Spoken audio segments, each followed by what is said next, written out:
ਸਰਦਾਰ ਸਿਮਰਨਜੀਤ ਸਿੰਘ ਮਾਨ ਨੇ ਅਮਰੀਕਾ ਭਾਰਤ ਵਪਾਰਕ ਸਮਝੌਤਿਆਂ ਤੋਂ ਉੱਪਰ ਉੱਠ ਕੇ ਸਿੱਖਾਂ ਦੇ ਕਤਲਾਂ ਲਈ ਇਨਸਾਫ ਦਿਵਾਉਣ ਦੀ ਕੀਤੀ ਮੰਗ।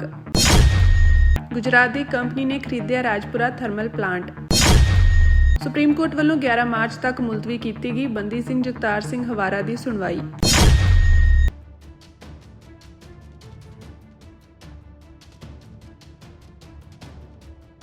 ਸ਼੍ਰੋਮਣੀ ਅਕਾਲੀ ਦਲ ਅੰਮ੍ਰਿਤਸਰ ਦੇ ਪ੍ਰਧਾਨ ਸਰਦਾਰ ਸਿਮਰਨਜੀਤ ਸਿੰਘ ਮਾਨ ਨੇ ਅਮਰੀਕਾ ਨੂੰ ਅਪੀਲ ਕੀਤੀ ਹੈ ਕਿ ਉਹ ਭਾਰਤ ਨਾਲ ਹੋਣ ਵਾਲੇ ਵਪਾਰਕ ਸਮਝੌਤਿਆਂ ਕਰਕੇ ਕੌਮਾਂਤਰੀ ਪੱਧਰ ਤੇ ਹੋਏ ਸਿੱਖਾਂ ਦੇ ਕਤਲਾਂ ਦੇ ਮਾਮਲਿਆਂ ਨੂੰ ਨਜ਼ਰਅੰਦਾਜ਼ ਨਾ ਕਰੇ। ਆਪਣੇ ਜਾਰੀ ਬਿਆਨ ਵਿੱਚ ਮਾਨ ਨੇ ਕਿਹਾ ਕਿ ਨਿਖਿਲ ਗੁਪਤਾ ਵੱਲੋਂ ਆਪਣੇ ਬਿਆਨ ਵਿੱਚ ਕਥਿਤ ਤੌਰ ਤੇ ਗੱਲ ਕਬੂਲੀ ਗਈ ਹੈ ਕਿ ਗੁਰਪਤਵੰਤ ਸਿੰਘ ਪੰਨੂ ਨੂੰ ਨਿਸ਼ਾਨਾ ਬਣਾਉਣ ਦੀ ਕੋਸ਼ਿਸ਼ ਕੀਤੀ ਗਈ ਸੀ। ਉਨ੍ਹਾਂ ਦਾਅਵਾ ਕੀਤਾ ਕਿ ਇਹ ਸਾਜ਼ਿਸ਼ ਨਾਲ ਹੋਰ ਸਿੱਖ ਆਗੂਆਂ ਦੇ ਕਤਲਾਂ ਦੇ ਮਾਮਲੇ ਵੀ ਜੁੜੇ ਹੋਏ ਹਨ। ਮਾਨ ਨੇ ਆਪਣੇ ਬਿਆਨ ਵਿੱਚ ਭਾਰਤ ਦੇ ਪ੍ਰਧਾਨ ਮੰਤਰੀ ਨਰਿੰਦਰ ਮੋਦੀ, ਗ੍ਰਹਿ ਮੰਤਰੀ ਅਮਿਤ ਸ਼ਾਹ, ਵਿਦੇਸ਼ ਮੰਤਰੀ ਸੁਬਰਮਨਿਅਮ ਜੈਸ਼ੰਕਰ, ਰੱਖਿਆ ਮੰਤਰੀ ਰਾਜਨਾਥ ਸਿੰਘ ਅਤੇ ਰਾਸ਼ਟਰੀ ਸੁਰੱਖਿਆ ਸਲਾਹਕਾਰ ਅਜੀਤ ਡੋਵਾਲ ਸਮੇਤ ਕਈ ਉੱਚ ਅਧਿਕਾਰੀਆਂ ਦਾ ਜ਼ਿਕਰ ਕਰਦੇ ਹੋਏ ਦੋਸ਼ ਲਗਾਇਆ ਕਿ ਕੌਮਾਂਤਰੀ ਪੱਧਰ ਤੇ ਸਿੱਖ ਆਗੂਆਂ ਦੇ ਕਤਲਾਂ ਦੇ ਮਾਮਲੇ ਗੰਭੀਰ ਹਨ ਅਤੇ ਇਹਨਾਂ ਤੇ ਅੰਤਰਰਾਸ਼ਟਰੀ ਕਾਨੂੰਨ ਅਨੁਸਾਰ ਕਾਰਵਾਈ ਹੋਣੀ ਚਾਹੀਦੀ ਹੈ। ਉਨ੍ਹਾਂ ਕਿਹਾ ਕਿ ਅਮਰੀਕਾ ਜੇ ਭਾਰਤ ਨਾਲ ਖੇਤੀਬਾੜੀ ਅਤੇ ਹੋਰ ਖੇਤਰਾਂ ਵਿੱਚ ਵਪਾਰਕ ਸਮਝੌਤੇ ਅੱਗੇ ਵਧਾ ਰਿਹਾ ਤਾਂ ਇਸ ਨਾਲ ਇਨਸਾਫ ਦੇ ਮਾਮਲੇ ਨੂੰ ਪਿੱਛੇ ਨਹੀਂ ਛੱਡਣਾ ਚਾਹੀਦਾ। ਮਾਨ ਦੇ ਅਨੁਸਾਰ ਕੌਮਾਂਤਰੀ ਅਦਾਲਤਾਂ ਵਿੱਚ ਦੋਸ਼ਾਂ ਦੀ ਪੂਰੀ ਅਤੇ ਨਿਰਪੱਖ ਜਾਂਚ ਹੋ ਕੇ ਕਾਨੂੰਨੀ ਸਜ਼ਾਵਾਂ ਯਕੀਨੀ ਬਣਾਈਆਂ ਜਾਣ।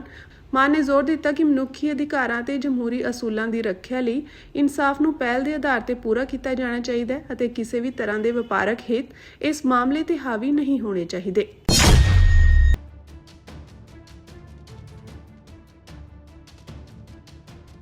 ਰਾਜਪੁਰਾ ਥਰਮਲ ਪਲਾਂਟ ਗੁਜਰਾਤ ਦੀ ਕੰਪਨੀ ਨੇ ਖਰੀਦ ਲਿਆ ਹੈ। L&T ਪਾਵਰ ਡਿਵੈਲਪਮੈਂਟ ਲਿਮਟਿਡ ਨੇ ਰਾਜਪੁਰਾ ਤਾਪ ਬਿਜਲੀ ਘਰ ਟੋਰੈਂਟ ਪਾਵਰ ਲਿਮਟਿਡ ਅਹਿਮਦਾਬਾਦ ਨੂੰ ਵੇਚਣ ਲਈ ਸਮਝੌਤਾ ਕੀਤਾ ਹੈ। ਲਾਰਸਨ ਐਂਡ ਟੂਬਰੋ ਕੰਪਨੀ ਨੇ ਕਰੀਬ 6 ਸਾਲ ਪਹਿਲਾਂ ਰਾਜਪੁਰਾ ਥਰਮਲ ਪਲਾਂਟ ਵੇਚਣ ਦਾ ਮਨ ਬਣਾ ਲਿਆ ਸੀ ਅਤੇ ਕੰਪਨੀ ਨੇ 22 ਜੁਲਾਈ 2020 ਨੂੰ ਪੰਜਾਬ ਸਰਕਾਰ ਨੂੰ ਪੱਤਰ ਲਿਖ ਕੇ ਥਰਮਲ ਪਲਾਂਟ ਪਾਵਰਕੌਮ ਨੂੰ ਵੇਚਣ ਦੀ ਪੇਸ਼ਕਸ਼ ਕੀਤੀ ਸੀ।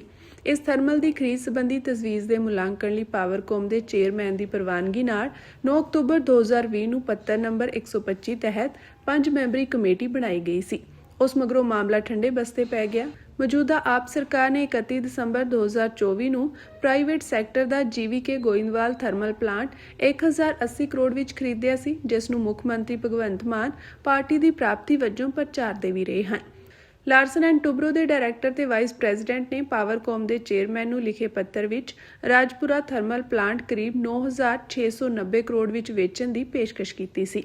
ਕੰਪਨੀ ਦਾ ਤਰਕ ਸੀ ਕਿ ਥਰਮਲ ਤੇ 10,000 ਕਰੋੜ ਰੁਪਏ ਦਾ ਨਿਵੇਸ਼ ਹੋਇਆ ਹੈ। ਕੰਪਨੀ ਨੇ ਹੁਣ ਥਰਮਲ ਪਲਾਂਟ ਗੁਜਰਾਤ ਦੀ ਕੰਪਨੀ ਨੂੰ 6,899 ਕਰੋੜ ਵਿੱਚ ਵੇਚਣ ਦਾ ਸਮਝੌਤਾ ਕੀਤਾ ਹੈ। ਦੱਸਦੇ ਕਿ ਰਾਜਪੁਰਾ ਥਰਮਲ ਪਲਾਂਟ ਦੇ 1400 ਮੈਗਾਵਾਟ ਸਮਰੱਥਾ ਦੇ 2 ਯੂਨਿਟ ਹਨ, ਜਿਨ੍ਹਾਂ ਵਿੱਚੋਂ ਪਹਿਲਾ ਯੂਨਿਟ 1 ਫਰਵਰੀ 2014 ਅਤੇ ਦੂਜਾ ਯੂਨਿਟ 10 ਜੁਲਾਈ 2014 ਨੂੰ ਚਾਲੂ ਹੋਇਆ ਸੀ। ਇਹ ਥਰਮਲ ਪਲਾਂਟ ਜਾਪਾਨੀ ਤਕਨਾਲੋਜੀ ਦਾ ਹੈ। ਪੰਜਾਬ ਸਰਕਾਰ ਨੇ ਇਸ ਥਰਮਲ ਨਾਲ 25 ਵਰ੍ਹਿਆਂ ਲਈ ਬਿਜਲੀ ਸਮਝੌਤਾ ਕੀਤਾ ਹੋਇਆ ਹੈ। ਗੁਜਰਾਤ ਦੀ ਕੰਪਨੀ ਵੱਲੋਂ ਇਹ ਥਰਮਲ ਪਲਾਂਟ ਖਰੀਦੇ ਜਾਣ ਨਾਲ ਬਿਜਲੀ ਸਮਝੌਤੇ ਤੇ ਕੋਈ ਅਸਰ ਨਹੀਂ ਪਵੇਗਾ।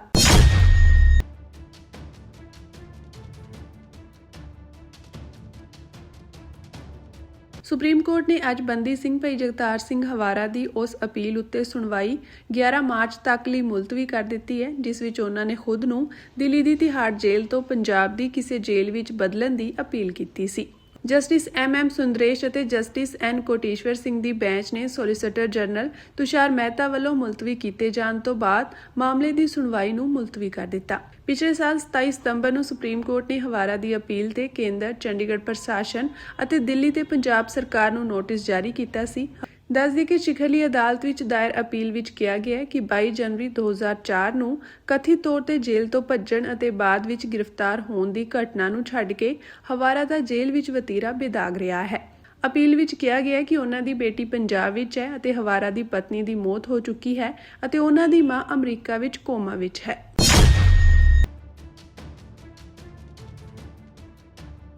ਅਮਰੀਕੀ ਰਾਸ਼ਟਰਪਤੀ ਡੋਨਾਲਡ ਟਰੰਪ ਨੇ ਐਲਾਨ ਕੀਤਾ ਕਿ ਉਹ ਜਨੀਵਾ ਵਿੱਚ ਈਰਾਨ ਦੇ ਪਰਮਾਣੂ ਪ੍ਰੋਗਰਾਮ ਨੂੰ ਲੈ ਕੇ ਹੋਣ ਵਾਲੀ ਅਹਿਮ ਗੱਲਬਾਤ ਵਿੱਚ ਅਸਿੱਧੇ ਰੂਪ ਵਿੱਚ ਸ਼ਾਮਿਲ ਰਹਿਣਗੇ। ਪੱਤਰਕਾਰਾਂ ਨਾਲ ਗੱਲਬਾਤ ਕਰਦਿਆਂ ਟਰੰਪ ਨੇ ਭਰੋਸਾ ਜਤਾਇਆ ਕਿ ਈਰਾਨ ਇਸ ਵਾਰ ਸਮਝੌਤਾ ਕਰਨ ਦਾ ਇੱਛੁਕ ਹੈ। ਉਹਨਾਂ ਪਿਛਲੇ ਸਾਲ ਜੂਨ ਵਿੱਚ ਈਰਾਨੀ ਪਰਮਾਣੂ ਟਿਕਾਣਿਆਂ ਤੇ ਹੋਏ ਅਮਰੀਕੀ ਹਮਲਿਆਂ ਦਾ ਹਵਾਲਾ ਦਿੰਦੇ ਹੋਏ ਕਿਹਾ ਕਿ ਈਰਾਨ ਨੂੰ ਸਮਝੌਤਾ ਨਾ ਕਰਨ ਦੇ ਨਤੀਜਿਆਂ ਦਾ ਚੰਗੀ ਤਰ੍ਹਾਂ ਅਹਿਸਾਸ ਹੈ। ट्रंप ने उम्मीद जताई कि इस बार ईरानी लीडरशिप वधेरे समझदारी दिखाएगी। हालांकि अमरीका ने खेतर विच अपना दूजा जंगी बेड़ा तैनात करके फौजी दबाव बनाया होया है। दूजे पासे ईरान के विदेश मंत्री अब्बास अरागची ने स्पष्ट किया है कि वो एक निरपक्ष और बराबरी वाले समझौते लिए जिनीवा पहुंचे हैं, पर उन्होंने धमकियां अगे झुकण तो साफ इनकार कर दिता है। अमरीका चाहता है कि ईरान अपनी धरती ते यूरेनियम नूं पूरी तरह बंद करे, जदों कि ईरान सिर्फ पाबंदियां हटाउण दे बदले परमाणु प्रोग्राम ते सीमित रोकां लगाउण दी गल कर रहा है। इस दे नाल ही अमरीकी विदेश मंत्री मार्को रूबियो ने हंगरी के दौरे दौरान कहा कि ईरान के धार्मिक आगुआं नाल इस समझौते ते पहुंचना एक बहुत ही चुनौतीपूर्ण काम होवेगा।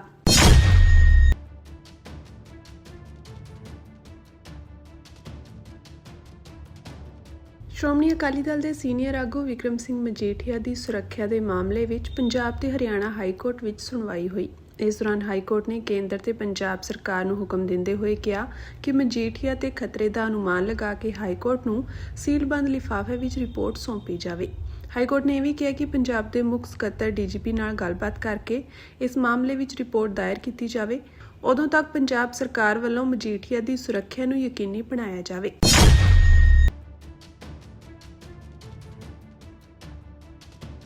श्री गुरु ग्रंथ साहिब जी के 328 पावन ਸਰੂਪਾਂ ਦੇ ਲਾਪਤਾ ਹੋਣ ਨਾਲ ਸੰਬੰਧਿਤ ਮਾਮਲੇ ਵਿੱਚ ਅੱਜ ਪੰਜਾਬ ਅਤੇ ਹਰਿਆਣਾ ਹਾਈਕੋਰਟ ਵਿੱਚ ਸੁਣਵਾਈ ਹੋਈ। ਅੱਜ ਦੀ ਸੁਣਵਾਈ ਮੁੱਖ ਤੌਰ ਤੇ ਨਵੇਂ ਮੁਲਜ਼ਮ ਜੁਝਾਰ ਸਿੰਘ ਦੀ ਅਗਾਊਂ ਜ਼ਮਾਨਤ ਪਟੀਸ਼ਨ ਅਤੇ ਸਰਕਾਰ ਦੇ ਪੱਖ ਨਾਲ ਸੰਬੰਧਿਤ ਸੀ।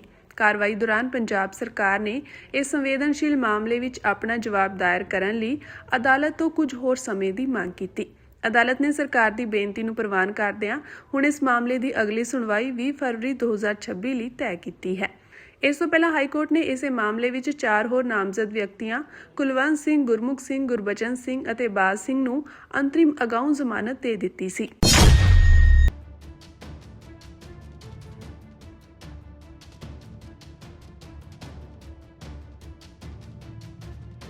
मुक्तसर के डीसी दफ्तर सामने अज किसानां वल्लों रोस प्रदर्शन किया गया। भारतीय किसान यूनियन पंजाब वल्लों अमरीका के राष्ट्रपति डोनाल्ड ट्रंप, भारत के प्रधानमंत्री नरेंद्र मोदी और पंजाब के मुख्य मंत्री भगवंत मान के पुतले साड़े गए। किसान आगुआं ने कहा कि यह व्यापार समझौता देश के हितों के खिलाफ है। संयुक्त किसान मोर्चा गैर राजनीतिक दी कोल ते यह रोस प्रदर्शन किया गया। भारतीय किसान यूनियन पंजाब के सूबा प्रधान भगवंत सिंह मिड्डा ने दस्सिया कि संयुक्त किसान मोर्चा गैर राजनीतिक के सद्दे ते अज डीसी दफ्तर सामने रोस प्रदर्शन करदिआं अमरीका के राष्ट्रपति डोनाल्ड ट्रंप, भारत के प्रधानमंत्री नरेंद्र मोदी और पंजाब के मुख्य मंत्री भगवंत मान के पुतले साड़े गए हैं। उन्हां दा आरोप सी कि केंद्र सरकार वालों किया गया अमरीका नाल व्यापार समझौता देश के किसानां, व्यापारियों ते आम जनता लई नुकसानदायक साबित होवेगा। किसान आगुआं ने कहा कि बाहरों आउण वाले फल और होर खेती उत्पादां नाल देश के बागबान और किसानां नूं वड्डा झटका लगेगा और बाजार विच कीमतां वधण कारण आम लोकां ते भी असर पवेगा। उन्होंने दलील दी कि सरकारां नूं अपने देश के किसानां नूं मजबूत करन लई सहायता देनी चाहिए है, न कि विदेशी समझौतिਆਂ राहीं उन्हां नूं मुकाबले विच कमज़ोर करना चाहिए है। उन्होंने यह भी कहा कि पहलां होए किसान अंदोलनां ते सरहदी धरनिਆਂ दौरान भी किसान हक्कां लई लंबा संघर्ष किया गया सी ਅਤੇ हुण भी जेकर ਇਹ समझौता वापस ना लिया गया तो आउण वाले समय विच संघर्ष नूं तेज़ किया जावेगा।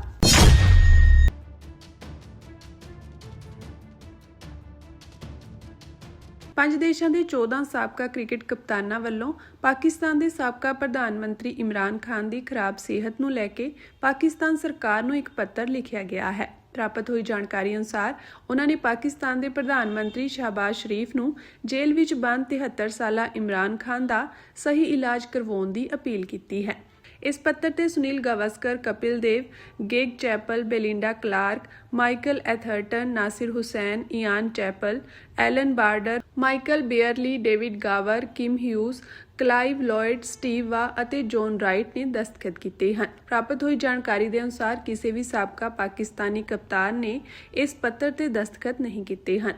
हालांकि पिछले हफ्ते वसीम अकरम, वकार यूनस और शाहिद अफरीदी समेत कई साबका पाकिस्तानी क्रिकेटरां ने सोशल मीडिया ते इमरान ਲਈ सही इलाज की मांग की सी। पहली गल तो यह कि जमीन बेचण की लोड़ क्यों पई, प्राइम लोकेशन ते जमीन सी। श्रोमणी गुरुद्वारा प्रबंधक कमेटी नूं आखिर की पै गई कि वो जमीन बेच के जिहड़ी है वो पैसे जिहड़े है वो रखने पए। ये संगत नूं दसना चाहिए श्रोमणी गुरुद्वारा प्रबंधक कमेटी नूं। ते दूजा जे बेची तो 7000 प्रति गज के हिसाब नाल बेची है, इहदी एक पड़ताल होनी चाहिए है। ਸ਼੍ਰੋਮਣੀ ਅਕਾਲੀ ਦਲ ਪੁਨਰ ਸੁਰਜੀਤ ਦੇ ਪ੍ਰਧਾਨ ਗਿਆਨੀ ਹਰਪ੍ਰੀਤ ਸਿੰਘ ਵੱਲੋਂ ਅੱਜ ਅੰਮ੍ਰਿਤਸਰ ਵਿਖੇ ਇੱਕ ਪ੍ਰੈਸ ਕਾਨਫਰੰਸ ਕੀਤੀ ਗਈ। ਇਸ ਕਾਨਫਰੰਸ ਦੌਰਾਨ ਸ਼੍ਰੋਮਣੀ ਗੁਰਦੁਆਰਾ ਪ੍ਰਬੰਧਕ ਕਮੇਟੀ ਤੇ ਗੰਭੀਰ ਸਵਾਲ ਚੁੱਕੇ ਗਏ। ਉਨ੍ਹਾਂ ਕਿਹਾ ਕਿ 2002 ਵਿੱਚ ਇੱਕ ਬੀਬੀ ਵੱਲੋਂ ਗੁਰਦੁਆਰਾ ਭੱਠਾ ਸਾਹਿਬ ਨੂੰ ਜ਼ਮੀਨ ਦਾਨ ਵਜੋਂ ਦਿੱਤੀ ਗਈ ਸੀ ਅਤੇ ਸ਼੍ਰੋਮਣੀ ਕਮੇਟੀ ਨੇ ਇਸ ਦਾਨ ਵਜੋਂ ਮਿਲੀ ਜ਼ਮੀਨ ਨੂੰ 7000 ਪ੍ਰਤੀ ਗਜ਼ ਦੇ ਹਿਸਾਬ ਨਾਲ ਵੇਚ ਦਿੱਤਾ, ਜਦਕਿ ਇਹ ਜ਼ਮੀਨ ਮੇਨ ਹਾਈਵੇ ਤੇ ਪੈਂਦੀ ਹੈ ਅਤੇ ਇਸ ਨੂੰ ਇੰਨੇ ਸਸਤੇ ਰੇਟ ਤੇ ਕਿਉਂ ਵੇਚਿਆ ਗਿਆ। ਇਸ ਦਾ ਜਵਾਬ ਸ਼੍ਰੋਮਣੀ ਗੁਰਦੁਆਰਾ ਪ੍ਰਬੰਧਕ ਕਮੇਟੀ ਨੂੰ ਦੇਣਾ ਚਾਹੀਦਾ ਹੈ। ਗਿਆਨੀ ਹਰਪ੍ਰੀਤ ਸਿੰਘ ਨੇ ਗੁਰਦੁਆਰਾ ਅੰਬ ਸਾਹਿਬ ਦੀ ਜ਼ਮੀਨ ਦਾ ਮੁੱਦਾ ਚੁੱਕਦੇ ਹੋਏ ਕਿਹਾ ਕਿ ਗਮਾਡਾ ਵੱਲੋਂ ਗੁਰਦੁਆਰਾ ਅੰਬ ਸਾਹਿਬ ਦੀ ਜ਼ਮੀਨ ਐਕਵਾਇਰ ਕੀਤੀ ਗਈ ਸੀ ਅਤੇ ਇਸ ਬਦਲੇ ਗਮਾਡਾ ਨੇ ਸ਼੍ਰੋਮਣੀ ਗੁਰਦੁਆਰਾ ਪ੍ਰਬੰਧਕ ਕਮੇਟੀ ਨੂੰ 39 ਕਰੋੜ 43 ਲੱਖ ਰੁਪਏ ਦਿੱਤੇ। ਗੁਰਦੁਆਰਾ ਐਕਟ ਅਨੁਸਾਰ ਗੁਰਦੁਆਰਾ ਸਾਹਿਬ ਦੀ ਵੇਚੀ ਗਈ ਜ਼ਮੀਨ ਦਾ ਪੈਸਾ ਗੁਰਦੁਆਰਿਆਂ ਦੀ ਉਸਾਰੀ ਜਾਂ ਲੰਗਰ ਆਦਿ ਤੇ ਖਰਚ ਨਹੀਂ ਕੀਤਾ ਜਾ ਸਕਦਾ। ਇਸ ਪੈਸੇ ਦੀ ਸਿਰਫ ਜ਼ਮੀਨ ਹੀ ਖਰੀਦੀ ਜਾ ਸਕਦੀ ਹੈ, ਪਰ ਹੁਣ ਤੱਕ ਸ਼੍ਰੋਮਣੀ ਕਮੇਟੀ ਵੱਲੋਂ ਗੁਰਦੁਆਰਾ ਅੰਬ ਸਾਹਿਬ ਦੇ ਆਸੇ-ਪਾਸੇ ਕਿਤੇ ਕੋਈ ਜ਼ਮੀਨ ਨਹੀਂ ਖਰੀਦੀ ਗਈ। ਉਨ੍ਹਾਂ ਸਵਾਲ ਚੁੱਕੇ ਕਿ ਗੁਰਦੁਆਰਾ ਅੰਬ ਸਾਹਿਬ ਕਮੇਟੀ ਕੋਲ 39 ਕਰੋੜ 43 ਲੱਖ ਰੁਪਇਆ ਪਿਆ ਵੀ ਹੈ ਜਾਂ ਨਹੀਂ। ਇਸ ਸੰਬੰਧੀ ਸ਼੍ਰੋਮਣੀ ਕਮੇਟੀ ਨੂੰ ਸੰਗਤਾਂ ਨੂੰ ਦੱਸਣਾ ਚਾਹੀਦਾ ਹੈ। ਉਨ੍ਹਾਂ ਕਿਹਾ ਕਿ ਜੇਕਰ ਅੰਬ ਸਾਹਿਬ ਦੀ ਕਮੇਟੀ ਕੋਲੇ ਪੈਸਾ ਪਿਆ ਹੈ ਤਾਂ ਉਸ ਦੀ ਹੁਣ ਤੱਕ ਜ਼ਮੀਨ ਕਿਉਂ ਨਹੀਂ ਖਰੀਦੀ ਗਈ ਅਤੇ ਇਸ ਪੈਸੇ ਨੂੰ SGPC ਹੁਣ ਤੱਕ ਫੰਡਾਂ ਵਿੱਚ ਕਿਉਂ ਰੱਖਿਆ, ਕਿਉਂਕਿ ਗਮਾਡਾ ਵੱਲੋਂ 2023 ਵਿੱਚ ਪੈਸੇ ਦਿੱਤੇ ਗਏ ਸਨ ਅਤੇ ਹੁਣ 3 ਸਾਲ ਬਾਅਦ ਜ਼ਮੀਨ ਦੇ ਰੇਟ 2023 ਦੇ ਮੁਕਾਬਲੇ ਕਾਫੀ ਵੱਧ ਚੁੱਕੇ ਹਨ। ਗਿਆਨੀ ਹਰਪ੍ਰੀਤ ਸਿੰਘ ਨੇ ਅੱਗੇ ਕਿਹਾ ਕਿ ਗੁਰਦੁਆਰਾ ਸਾਹਿਬਾਨਾਂ ਦੀ ਜ਼ਮੀਨਾਂ ਜਾਇਦਾਦਾਂ ਦੀ ਸ਼੍ਰੋਮਣੀ ਕਮੇਟੀ ਮਾਲਕ ਨਹੀਂ ਹੈ, ਉਹ ਸਿਰਫ ਇਹਨਾਂ ਜਾਇਦਾਦਾਂ ਦੀ ਕੇਅਰ ਟੇਕਰ ਹੈ। ਗੁਰਦੁਆਰਾ ਸਾਹਿਬਾਨਾਂ ਦੀਆਂ ਜ਼ਮੀਨਾਂ ਜਾਇਦਾਦਾਂ ਦਾ ਮਾਲਕ ਧੰਨ ਸ਼੍ਰੀ ਗੁਰੂ ਗ੍ਰੰਥ ਸਾਹਿਬ ਜੀ ਅਤੇ ਖਾਲਸਾ ਪੰਥ ਹੈ। ਉਹਨਾਂ ਕਿਹਾ ਕਿ ਜੇਕਰ ਸ਼੍ਰੋਮਣੀ ਕਮੇਟੀ ਨੂੰ ਜ਼ਮੀਨ ਵੇਚਣ ਦੀ ਜ਼ਰੂਰਤ ਪੈਂਦੀ ਵੀ ਹੈ ਤਾਂ ਉਹ ਪਾਰਦਰਸ਼ੀ ਢੰਗ ਨਾਲ ਵੇਚੀ ਜਾਵੇ ਅਤੇ ਉਸ ਦਾ ਹਿਸਾਬ ਸੰਗਤਾਂ ਦੇ ਸਾਹਮਣੇ ਰੱਖਿਆ ਜਾਵੇ। ਗੁਰਦੁਆਰਾ ਭੱਠਾ ਸਾਹਿਬ ਕੋਟਲਾ ਨਿਹੰਗ ਖਾਨ ਜਿਹੜਾ ਹੈ ਉਹਦੀ ਜ਼ਮੀਨ ਸੀਗੀ 2002 ਦੇ ਵਿੱਚ ਇੱਕ ਬੀਬੀ ਨੇ ਉਹ ਜ਼ਮੀਨ ਜਿਹੜੀ ਹੈ ਉਹ ਦਾਨ ਦਿੱਤੀ ਸੀਗੀ। ਉਹ ਬੀਬੀ ਦਾ ਕੀ ਨਾਂ ਹੈ, ਉਹ ਜ਼ਮੀਨ ਦੀ ਰਜਿਸਟਰੀ, ਇਹਦੀਆਂ ਫੋਟੋਕਾਪੀਆਂ ਤੁਹਾਨੂੰ ਦੇ ਦਿੰਦੇ ਆ। ਤੇ ਇਹਨਾਂ ਨੇ ਉਹ ਜ਼ਮੀਨ ਜਿਹੜੀ ਹੈ ਸਾਲ ਕੁ ਪਹਿਲਾਂ 7000 ਰੁਪਇਆ ਪ੍ਰਤੀ ਗਜ਼ ਦੇ ਹਿਸਾਬ ਦੇ ਨਾਲ ਵੇਚ ਦਿੱਤੀ ਹੈ, ਜਦ ਕਿ ਉਹ ਮੇਨ ਹਾਈਵੇ ਤੇ ਜ਼ਮੀਨ ਪੈਂਦੀ ਹੈ ਤੇ ਉਸ ਹਾਈਵੇ ਦੇ ਉੱਤੇ ਜ਼ਮੀਨ ਦੇ ਨਾਲ ਬਿਲਕੁਲ ਜਿਹੜਾ ਹੈ ਉਹ ਇੱਕ ਪਲਾਜ਼ਾ ਬਣ ਰਿਹਾ, ਜਿੱਥੇ ਜ਼ਮੀਨ ਦੀ ਕੀਮਤ ਜਿਹੜੀ ਹੈ ਉਹ ਬਹੁਤ ਜ਼ਿਆਦਾ ਹੈ। ਪਹਿਲੀ ਗੱਲ ਤਾਂ ਇਹ ਕਿ ਜ਼ਮੀਨ ਵੇਚਣ ਦੀ ਲੋੜ ਕਿਉਂ ਪਈ, ਪ੍ਰਾਈਮ ਲੋਕੇਸ਼ਨ ਤੇ ਜ਼ਮੀਨ ਸੀ। ਸ਼੍ਰੋਮਣੀ ਗੁਰਦੁਆਰਾ ਪ੍ਰਬੰਧਕ ਕਮੇਟੀ ਨੂੰ ਆਖਰ ਕੀ ਪੈ ਗਈ ਕਿ ਉਹ ਜ਼ਮੀਨ ਵੇਚ ਕੇ ਜਿਹੜੀ ਹੈ ਉਹ ਪੈਸੇ ਜਿਹੜੇ ਹੈ ਉਹ ਰੱਖਣੇ ਪਏ। ਇਹ ਸੰਗਤ ਨੂੰ ਦੱਸਣਾ ਚਾਹੀਦਾ, ਸ਼੍ਰੋਮਣੀ ਗੁਰਦੁਆਰਾ ਪ੍ਰਬੰਧਕ ਕਮੇਟੀ ਨੂੰ। ਤੇ ਦੂਜਾ, ਜੇ ਵੇਚੀ ਤੇ 7000 ਪ੍ਰਤੀ ਗਜ਼ ਦੇ ਹਿਸਾਬ ਨਾਲ ਵੇਚੀ ਹੈ, ਇਹਦੀ ਇੱਕ ਪੜਤਾਲ ਹੋਣੀ ਚਾਹੀਦੀ ਹੈ। ਆਮ ਤੌਰ ਦੇ ਉੱਤੇ ਹੁੰਦਾ ਹੈ ਕਿ ਜੇ ਸ਼੍ਰੋਮਣੀ ਗੁਰਦੁਆਰਾ ਪ੍ਰਬੰਧਕ ਕਮੇਟੀ ਨੇ ਜ਼ਮੀਨ ਖਰੀਦਣੀ ਹੈ ਤੇ ਪਹਿਲਾਂ ਆਪਣੇ ਬੰਦੇ ਰਾਹੀਂ ਜਿਹੜਾ ਉਹ ਜ਼ਮੀਨ ਬਹੁਤ ਘੱਟ ਸਸਤੇ ਰੇਟ ਤੇ ਖਰੀਦ ਲਈ ਜਾਂਦੀ ਹੈ। ਜਿਵੇਂ ਸਿੰਘ ਸਾਹਿਬ ਭਾਈ ਰਣਜੀਤ ਸਿੰਘ ਜੀ ਨੇ ਆਨੰਦਪੁਰ ਸਾਹਿਬ ਕੋਠੀ ਦਾ ਮਾਮਲਾ ਉਠਾਇਆ ਸੀ, ਤੇ ਫਿਰ ਆਪਣੇ ਬੰਦੇ ਤੋਂ ਬਹੁਤ ਮਹਿੰਗੇ ਭਾਅ ਦੇ ਉੱਤੇ ਉਹ ਜ਼ਮੀਨ ਜਾਂ ਪ੍ਰਾਪਰਟੀ ਜਿਹੜੀ ਆ ਉਹ ਖਰੀਦ ਲਈ ਜਾਂਦੀ ਹੈ। ਇਸੇ ਤਰ੍ਹਾਂ ਜਦੋਂ ਜ਼ਮੀਨ ਵੇਚਣੀ ਹੁੰਦੀ ਹੈ ਉਦੋਂ ਵੀ ਜਿਹੜਾ ਕੁਤਾਹੀਆਂ ਦਾ ਜਿਹੜਾ ਹੈ ਉਹ ਸਬੱਬ ਬਣਦਾ ਹੈ। ਤੇ ਇੱਥੇ ਵੀ ਜਿਹੜੀ ਪ੍ਰੈਸ ਕਾਨਫਰੰਸ ਹੋਈ ਹੈ, ਐਡਵੋਕੇਟ ਇੱਕ ਨੇ ਸਤਨਾਮ ਸਿੰਘ ਉਹਨਾਂ ਵੱਲੋਂ ਜਿਹੜੀ ਪ੍ਰੈਸ ਕਾਨਫਰੰਸ ਕੀਤੀ ਗਈ ਹੈ, ਉਹ ਪ੍ਰੈਸ ਕਾਨਫਰੰਸ ਨੂੰ ਸੁਣ ਕੇ ਬੜੀ ਸ਼ੌਕ ਲੱਗਿਆ ਕਿ 1 ਏਕੜ ਜ਼ਮੀਨ ਜਿਹੜੀ ਹੈ ਉਹ ਨਿਗੁਣੇ ਜੇ ਭਾਵ 7000 ਏਕੜ ਦੇ ਹਿਸਾਬ ਦੇ ਨਾਲ ਉਹ ਜ਼ਮੀਨ ਜਿਹੜੀ ਆ ਉਹ ਵੇਚ ਦਿੱਤੀ ਹੈ। ਸ਼੍ਰੋਮਣੀ ਗੁਰਦੁਆਰਾ ਪ੍ਰਬੰਧਕ ਕਮੇਟੀ ਨੂੰ ਇਹ ਵੀ ਜਿਹੜੀ ਹੈ ਸੱਚਾਈ ਜਿਹੜੀ ਹੈ ਸਿੱਖ ਸੰਗਤਾਂ ਦੇ ਸਾਹਮਣੇ ਲਿਆਉਣੀ ਚਾਹੀਦੀ ਹੈ। ਪਹਿਲੀ ਗੱਲ 'ਚ ਕਿ ਜ਼ਮੀਨ ਵੇਚੀ ਕਿਉਂ ਹੈ, ਦੂਜੀ ਗੱਲ ਜੇ ਜ਼ਮੀਨ ਵੇਚੀ ਹੈ ਤੇ ਫਿਰ ਇੰਨੇ ਨਿਗੁਣੇ ਰੇਟਾਂ ਦੇ ਉੱਤੇ ਜਿਹੜੀ ਉਹ ਜ਼ਮੀਨ ਕਿਉਂ ਵੇਚੀ ਗਈ। ਖਰੀਦਦਾਰ ਦਾ ਨਾਮ ਵੀ ਹੈਗਾ, ਤੁਹਾਨੂੰ ਖਰੀਦਣ ਵਾਲੇ ਦੀ ਵੀ ਰਜਿਸਟਰੀ ਤੇ ਜਿਹੜੀ ਜਿਹਨੇ ਦਾਨ ਕੀਤੀ ਹੈ ਉਹਦੇ ਵੀ ਡਾਕੂਮੈਂਟਸ ਜਿਹੜੇ ਆ ਤੁਹਾਨੂੰ ਦੇ ਦਾਂਗੇ। ਇੱਕ ਇਹਨਾਂ ਨੇ ਗੁਰਦੁਆਰਾ ਅੰਬ ਸਾਹਿਬ ਦੀ ਜ਼ਮੀਨ ਸੀਗੀ ਜਿਹੜੀ ਗਮਾਡਾ ਨੇ ਐਕਵਾਇਰ ਕੀਤੀ ਸੀ ਤੇ ਉਹਦਾ 39 ਕਰੋੜ 43 ਲੱਖ ਰੁਪਈਆ ਗਮਾਡਾ ਨੇ ਗੁਰਦੁਆਰਾ ਸਾਹਿਬ ਨੂੰ ਪੇ ਕੀਤਾ ਸੀ। ਸ਼੍ਰੋਮਣੀ ਗੁਰਦੁਆਰਾ ਪ੍ਰਬੰਧਕ ਕਮੇਟੀ ਦਾ ਜਿਹੜਾ ਐਕਟ ਹੈ ਉਹ ਇਹ ਕਹਿੰਦਾ ਹੈ ਕਿ ਜੇ ਕੋਈ ਵੀ ਗੁਰਦੁਆਰਾ ਸਾਹਿਬਾਨ ਦੀ ਜ਼ਮੀਨ ਸ਼੍ਰੋਮਣੀ ਗੁਰਦੁਆਰਾ ਪ੍ਰਬੰਧਕ ਕਮੇਟੀ ਵੇਚੀ ਹੈ ਤੇ ਉਹਦੇ ਜਿਹੜੇ ਪੈਸੇ ਨੇ ਉਹ ਕਿਸੇ ਹੋਰ ਖਰਚੇ ਲਈ ਇਸਤੇਮਾਲ ਨਹੀਂ ਕੀਤੇ ਜਾ ਸਕਦੇ, ਨਾ ਲੰਗਰ ਲਈ, ਨਾ ਸਰਾਵਾਂ ਦੀ ਜਿਹੜੀ ਬਣਵਾਈ ਵਾਸਤੇ, ਨਾ ਕਿਸੇ ਗੁਰਦੁਆਰੇ ਦੀ ਇਮਾਰਤ 'ਚ। ਉਸ ਪੈਸੇ ਦੀ ਜ਼ਮੀਨ ਹੀ ਖਰੀਦਣੀ ਬਣਦੀ ਹੈ। ਤੇ ਸ਼੍ਰੋਮਣੀ ਗੁਰਦੁਆਰਾ ਪ੍ਰਬੰਧਕ ਕਮੇਟੀ ਨੇ ਗੁਰਦੁਆਰਾ ਅੰਬ ਸਾਹਿਬ ਜਾਂ ਆਸੇ-ਪਾਸੇ ਅੱਜ ਤੱਕ ਤਾਂ ਕੋਈ ਉੱਥੋਂ ਦੀਆਂ ਸੰਗਤਾਂ ਜਾਂ ਲੋਕਲ ਮੈਂਬਰਾਂ ਦੇ ਦੱਸੇ ਮੁਤਾਬਕ ਇਸ 39 ਕਰੋੜ 43 ਲੱਖ ਰੁਪਏ ਦੀ ਕੋਈ ਪ੍ਰਾਪਰਟੀ ਨਹੀਂ ਖਰੀਦੀ ਹੈ। ਸਾਲ ਹੋ ਗਿਆ ਗਮਾਡਾ ਨੂੰ ਪੈਸੇ ਪਾਇਆ, ਇਹ 23/7/2024 ਨੂੰ ਗਮਾਡਾ ਨੇ ਪੈਸੇ ਪਾਏ ਹੈ ਤੇ ਅੱਜ 26 ਆ ਗਿਆ ਤੇ ਇਹ 39 ਲੱਖ 39 ਕਰੋੜ 43 ਲੱਖ ਰੁਪਈਆ ਇਹ ਹੈਗਾ ਵੀ ਅੰਬ ਸਾਹਿਬ ਕੋਲ? ਜੇ ਨਹੀਂ ਹੈ ਤੇ ਕਿੱਥੇ ਇਸਤੇਮਾਲ ਕਰ ਲਿਆ? ਐਕਟ ਦੀ ਉਲੰਘਣਾ ਹੋਈ ਹੈ। ਤੇ ਜੇ ਪਿਆ ਹੈ ਤੇ ਉਹਦੀ ਪ੍ਰਾਪਰਟੀ ਜਿਹੜੀ ਹੈ ਅੱਜ ਤੱਕ ਕਿਉਂ ਨਹੀਂ ਖਰੀਦੀ ਗਈ? ਕਿਉਂਕਿ ਉਸ ਵੇਲੇ ਪ੍ਰਾਪਰਟੀ ਦੇ ਰੇਟ ਘੱਟ ਸੀ। ਜੇ ਉਸ ਵੇਲੇ 39 ਕਰੋੜ 43 ਲੱਖ ਦੀ ਪ੍ਰਾਪਰਟੀ ਖਰੀਦੀ ਜਾਂਦੀ ਤੇ ਅੱਜ ਉਹਦੀ ਵੈਲਿਊ ਬਹੁਤ ਹੋਣੀ ਸੀ। ਤੇ ਇਹਨਾਂ ਨੇ ਪੈਸਾ ਜਿਹੜਾ ਹੈ ਉਹ ਫੰਡਾਂ ਦੇ ਵਿੱਚ ਰੱਖਿਆ ਕਿਉਂ ਹੈ? ਤੇ ਜੇ ਜ਼ਮੀਨ ਖਰੀਦੀ ਹੈ ਤੇ ਉਹ ਸੰਗਤਾਂ ਨੂੰ ਦੱਸਣਾ ਚਾਹੀਦਾ ਹੈ, ਕਿਉਂਕਿ ਇਲਾਕੇ ਦੇ ਸਾਡੇ ਜਿਹੜੇ ਲੋਕਲ ਮੈਂਬਰ ਆ ਉਹਨਾਂ ਦੀ ਜਾਣਕਾਰੀ ਮੁਤਾਬਕ ਕੋਈ ਗੁਰਦੁਆਰਾ ਅੰਬ ਸਾਹਿਬ ਨੇ ਜਿਹੜੀ ਜ਼ਮੀਨ ਹੈ ਜਿਹੜੀ ਉਹ ਬਿਲਕੁਲ ਵੀ ਜਿਹੜਾ ਹੈ ਉਹ ਨਹੀਂ ਖਰੀਦੀ ਗਈ।